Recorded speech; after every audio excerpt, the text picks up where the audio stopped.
Just back.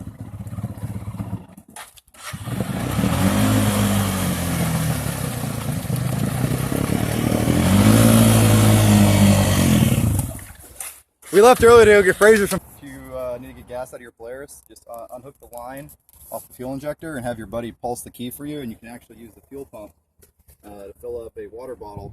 So you can fill up, go ahead, you can fill up the Honda you forgot.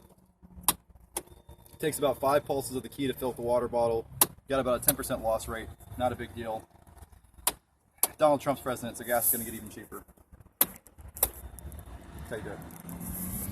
Come on.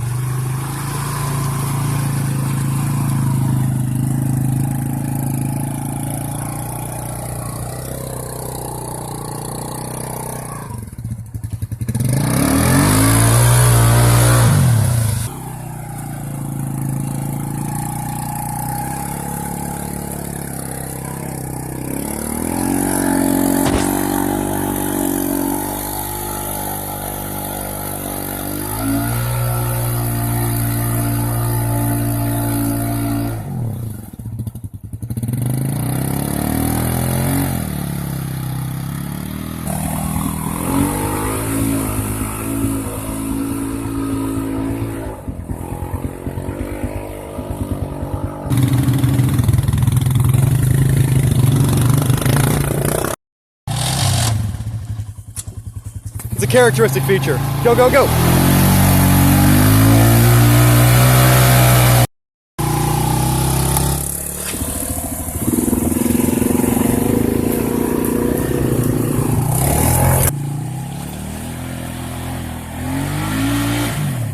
Ah!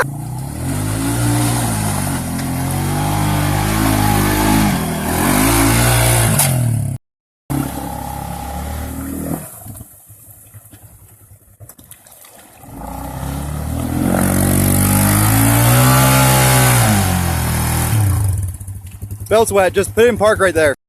Belt got a little wet, no big deal, need a little snorkel it. A little more. A little more.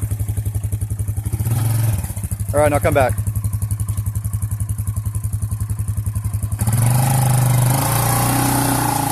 No problem.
Polarises, I've always had problems with the airbox sealing not being watertight.